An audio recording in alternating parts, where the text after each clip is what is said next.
Mangenot na istorya. Negosyante gadan kan pagbabadilon sa Camarines Norte. Para sira irido kan pagbabadilon sa Masbate. 340,000 pesos na kantidad nin iligal na droga na kumpiskar sa Camarines Norte. Pinaalang na dahonin marijuana na kumpiskar sa duwang estudyante sa Camarines Sur. Asin ika-13 anibersaryo ka ng Patuan Massacre pigkumemorar sa Albay.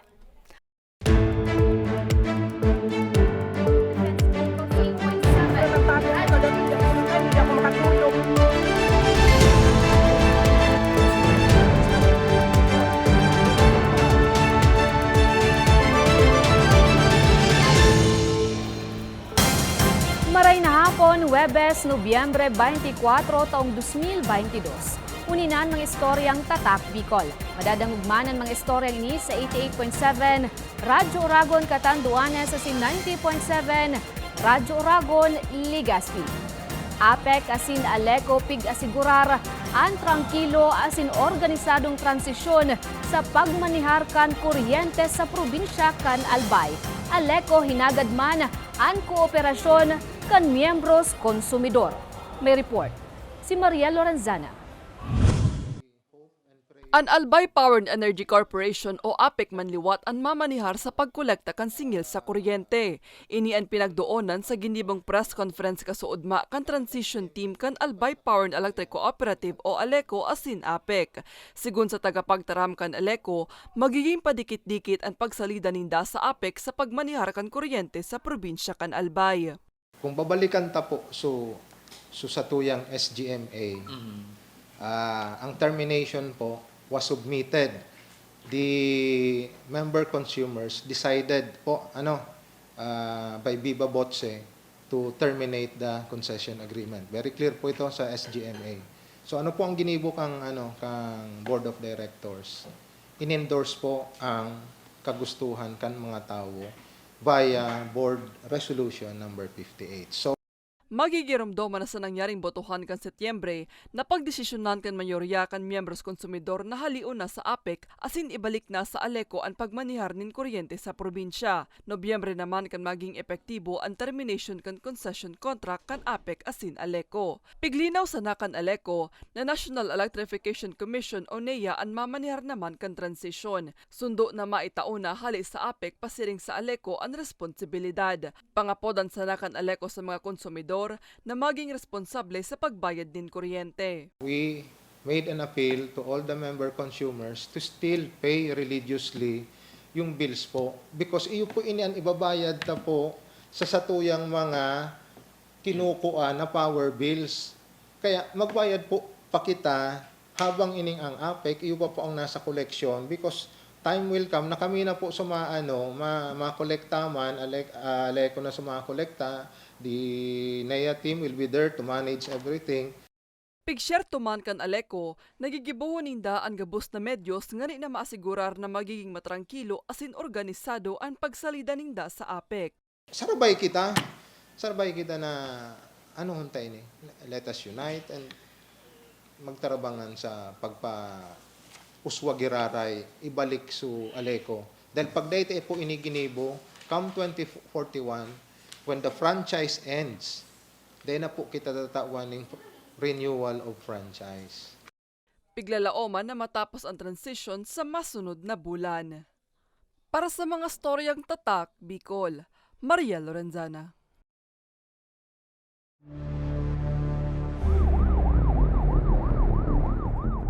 Labi sa 300,000 pesos na kantidad nin iligal na droga na kumpiskar sa bypass operation sa Camarines Norte. May report si Nomer Corporal.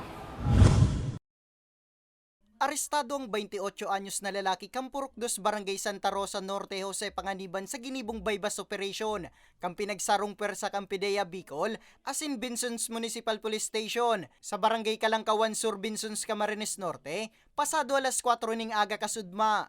Sigun sa otoridad, konsideradong high value individual ang suspect asin makakabali na sa listahan kang Regional Decalibrated Database on Illegal Drugs kang PNP. Ang suspect miyembro man subot kang Gutierrez Drug Group na nag-ooperar sa nasambit na probinsya. Saro po ini siya pinakahalangkaw na nakuha na kung saan ang suspect kasi is operating province-wide. Nagdi-deliver po siya ng shabu sa buong probinsya. Sinatao na magdi-deliver sana sa Binsons and na-trace kan sa tuyang operatiba kaya po siya nadakop na bypass ng operatiba kang Binsons. Na-recover sa posisyon kan suspect ang sarong plastic sachet na may log na pigtutubudang shabu as in 35,000 pesos na budel money. Anom na medium size as in sarong large plastic sachet na may log na pigtutubudang shabu as in may gabat na 50 gramo na nagkakantidad ng 340,000 pesos. Hindi po sa Camarines Norte ang kapulisan ay hindi nagpupundo sa pagtrabaho para madakop ang mga taong involved sa pinagbabawal na droga. Saro po kasi ini sa rason kung bakit di nagkakaigwang progreso ang sarong lugar kapag kadakol ang krimen, nagkakalat ang illegal na droga, as in ang peace and order is di nakokontrol. Sa presente, nasa kustudiya na kang nasambit na ipatura ang sospek, asinampang sa kasong pagbalgar sa Akta Republika 9165 o Comprehensive Dangerous Drugs Act of 2002. Para sa mga istoryang Tatak Bicol, Nomer Corporal. Pinaalang na dahonin marijuana na kumpiskar sa duwang estudyante sa laog mismo kan sarong pampublikong eskwelahan sa Camarines Sur. May report sila Arnie Miranda. Arestado ang duwang high school student makaliis na makuhaanin marijuana sa laog kan sa indang eskwelahan sa Calabanga, Camarines Sur, Martes, Nobyembre 22. Sa impormasyon, mantang naglilibot ang gwardiya kan eskwelahan, nagduda ini sa iro kan duwang estudyante, kung sa inaaktuhan man kay ni ang transaksyon kan duwang sospek. Pinagduman po ang satuyang kapulisan, kaya po ang headed by our Police Lieutenant Colonel Rodel De Pili. So, nagay ko pong urulay-ulay kung ano pong dapat gibuhon. Actually po, ang PNP, madam, naglilibot po ni sa mga high school. Puunta po kang July. So, nalibot nila po ang mga high school para po mag-conduct ng drug awareness campaign and anti-criminality. Edad 19 asin 20 anyos ang mga sospek, asin parehong returnee. Nakuha sa posisyon kan mga ini ang nakatiklop na papel na may laog na marijuana, duwang pidasong glass pipe, asin lighter. Sa mga estudyante po yan o kabataan, mayo pong maidudulot sa to ng karahayan ng paggamit ng illegal na droga. Ano po? So, mag-focus po kita sa satuyang pangarap sa pagklasita para pumaabot ang satuyang mga minimiti. Ang problema po dahil nare-resolbahan ng anuman na bisyo. Sa ngunyan, nasa kustodiya na kanotoridad ang mga sospek asinahampang sa kasong pagbalgar sa Republic Act 9165 o Comprehensive Dangerous Drugs Act of 2002. Para sa mga istoryang Tatak Bicol, Laorne Miranda. Negosyante gadan kan pagbabadilon sa Camarines Norte. Ang sinika-13 anibersaryo ka ng Patuan Massacre pigkumemorar sa Albay. Yan asin iba pang istorya sa samuyang pagbabalik.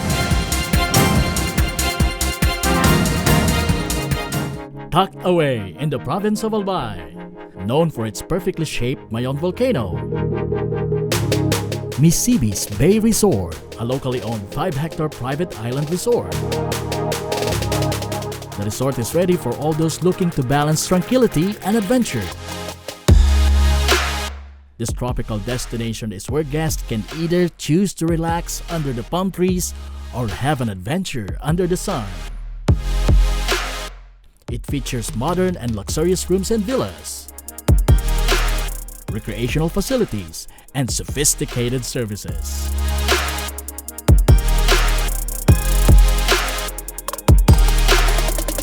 Come and experience Misibis Bay Resort, your tropical island getaway.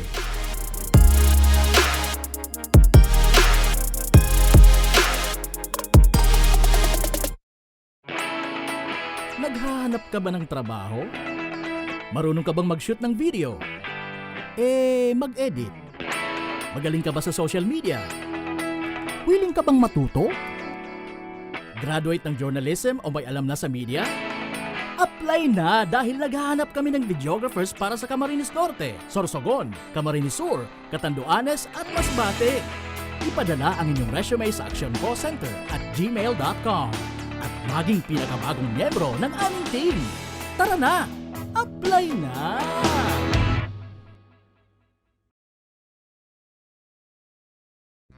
Sa imong ka nagpapadagos na pandemya, daima nag-uuntok sa pagriparo, ang satuyang satiring partido, ang Ako Bicol Party List, yaon pirmi sa pagpadangat kan mga kasaralitan, sa tabang kan manto ni ina, ano man na panahon, hain ka man sa kabikulan. Viva la Virgen!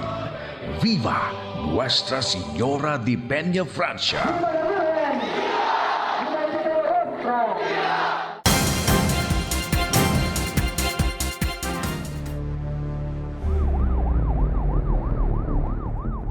Nagbabalik ang Ako Bicol Online TV.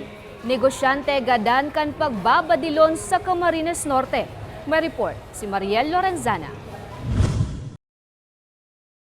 Dead on the spot ang 40 anyos na negosyanteng si Jerry Altavano matapos na pagbabadilon kan dai pa nabibistong kagibo sa mismong barangay kaini sa Barangay Loclocan Norte, Jose Panganiban, Camarines Norte, alas 8:45 nin aga kasuodma. Sa investigasyon, gikan sa Barangay Santa Barbara ang biktima, asin pauli na kota sa saindang residensya lunad kan sa iyang motorsiklo, alagad antes pa man makauli, pinagbabadil na ini kan sospek. Treseng tama nin bala ang sinapo kan biktima, tama sa likod, payo, takyag asin iba pang parte kan sa iyang hawak ang tulos na ikinagadan kan biktima. Marami pong tama, considering na marami pong nakakuha ng MPCL dun sa crime scene. 13 nagigit yata, 13 pieces na MPCL, 5 bullet. Pighihiling na posibleng iwal sa pamilya asin negosyo ang motibo sa krimen. Sabi wala naman nakakita kasi so far, yun lang inano namin, dinedevelop namin kung paano siya, kung sinundan ba siya, kung inabangan kasi dun sa lugar is walang kabahayan dun kasi medyo bundok na itong lugar na ito. Walang kabahayan, walang nakakita pero may nakadinig ng putok. Sa presente, nakapatente na ang bangkay ni Altavano sa saindang residensya. Padagos man ang pinagigibong investigasyon kan otoridad, nga ni madakop ang mga kagibo. Para sa mga storyang Tatak, Bicol, Mariel Lorenzana. Parasira, irido kan pagbabadilon sa Masbate. May report sila Arnie Miranda. Irido ang 46 anyos na parasira makaliis na pagbabadilon kan sa iya mansanang tiyuon sa Sitio Talisay, Barangay Pasiagon, Placer, Masbate, kasuudma. Susog sa impormasyon, mantang nakikiinuman ang biktima sa iyang mga kabarkada, basang nasa nasubot na kapagtaraman biktima na ipapabadil niya ang sa iyang tiyuon. Alagad inisubuot ang namati kan tiyuon kan biktima. Asin kuminuwa nin badil, digdi na pinagbabadilan biktima na pirang metro sana ang rayo sa sospek. Ang pagkasabi ng biktima, may ipapatay gan ikayo. Mabuti ba ipapatay ka, uncle mo gana, tiyuhin niya. Tapos po noon, tumakbo na po yung biktima, tapos nadapa, tapos hindi na po sinundan ng suspect, pinabayaan na po. Nagsapo nin tama sa walang bitis ang biktima, natulos man na idinalagan sa Placer Rural Health Unit asin Pigbalyo sa Masbate Provincial Hospital.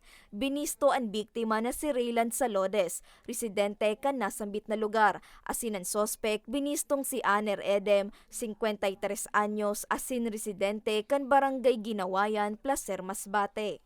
Pagka mag-iinuman po, yung ilagay po sa tulak bakuman po sa payo, tapos tamang inom lang po para hindi po tayo makalimot sa mga ginagawa natin. Kahit nakainom pa, nasa tamang pag-iisip pa rin po. Yung tamang pagsasaya lang po. Dahil bukas may trabaho pa sila, mananagat po ba may mga trabaho. Para patuloy pa rin nila magampanan yung trabaho nila po. Na-recover man sa posisyon kan sospek ang sarong 38 caliber revolver na kargado pa nin 4 na bala. Sa pagresponde kan otoridad, tulos man na pigsumitir kan sospek ang sa iyang sadiri. Kasong frustrated murder ang kakahampangon kan sospek. Para sa mga istoryang Tatak, Bicol, Laorne Miranda. Ika-13 anibersaryo ka ng Patuan Massacre pig kumemorar sa probinsya nin Albay. May report si Nomer Corporal. Sa ika-13 anibersaryo kang Ampatuan Massacre kasudma, Nagkondusir ning pagtiripon ang National Union of Journalists of the Philippines Albay Chapter. Nga ni kumemorar ang pagkagadan urog na kan 32 na media practitioners na biktima kang makangurong irahat na insidente. Ginibo ang pagtiripon sa Bicol University. Saro sa mga nagpahiling kan sa iyang dayupot na pakikisumaro, ang 18 anyos as in first year college student na si Arabel May, na 5 anyos pa sana kan mangyari ang trahedya. Ang importance kang pagbalik ta every year is data malingawan. So kung ano man so naging sacrifice ninda para ma-share lang sa to, so dapat ang mga maaraman. Ma-share lang sa to, so katotohanan na dapat ang maaraman, na dapat kitang mamulat dahil duman. Pinuunan ng komemorasyon sa paagi ning banal na misa, Silent March, asin nagkaigwaman ning exhibit. Alas 6 ning banggi kang sabay-sabay na magsindi ning kandila ang mga nagpartisipar sa aktibidad na pinanginotan kang Print and Broadcast Department. Para kay Professor Sharon K. Hulaton, kang nasabing universidad, makamurumundong isipon na sundo sa presente. May mga naitatala pang media killing sa nasyon, arog ang nangyaring pambabadilgadan sa Vaticanong radio broadcaster na si Percy Lapid. Nakakalungkot na isipin na yung mga ganitong propesyon yung madalas na nalalagay sa alanganing sitwasyon dahil lamang sila ay handang magbigay or magbuwis ng buhay para sa kanilang bayan. Para naman kay Red Magtoto, pamayok ang National Union of Journalists of the Philippines Albay Chapter, dikit-dikit ang nababaliwala ang press freedom sa nasyon. Alalahanin yung 32 journalists, no? Pati yung kasabay dun sa 58, kundi na rin yung iba pang mga media killings na naganap pagkatapos ng 2009. Kasi dapat magsilbing aral yung Apatuan Massacre na ito yung pinaka-deadliest attack ng mga journalist dito sa buong mundo. Kaya pangapoda ni Magtoto sa kapwa media asin sa mga maut maglaog sa nasabing propesyon. Day katakutan ang pagpapayag ng impormasyon, urog na kung ini ang dapat maaramang kang publiko. Lalo na kung ini ang totoo o balido. Tuloy lang, yung takot kasi andyan eh. Kailangan kung yung takot ay ipapanatili mo lang sa sarili mo, talagang wala tayong magagawa. Ngunit may mga sumusuporta at handang tumulong para itaas yung moral ng isang future na mamamahayag. Magigirumduman, Nobyembre 23 taong 2009, antes ang insidente. Masunad ko taning kandidatura ang pamilya Magunda Dato, kay ibang mga taga-suporta asin media, nga ni kalabanon sa posisyon si Autonomous Region and Muslim Maguindanao Governor Saldi Ampatuan para sa May 10, 2010 election. Alagad antes pa man makasumitir kan sa indang papeles, tinambangan na ang grupo. Taong 2019 naman kangatulan na guilty sa kasong multiple murder ang Ampatuan brothers, na sinda Saldi asin Andal Unsay Jr. asin sinentensya ning reklusyon perpetua o sagod na 40 taon na pagkakakulong asin mayong parol. Para sa mga istoryang Tatak Bicol, Nomer Corporal. Asinyanan katiripunan kan mga istoryang Tatak Bicol. Abangan pagkatapos kan sa muyang programa ang live broadcast kan nagpapadagos na Ako Bicol Cup, Ligaw versus Piudoran, nasusundan kan Huvillar versus Pulangi. 31 days na sana Pasko na. Ako si Jen Nunez. Salamat!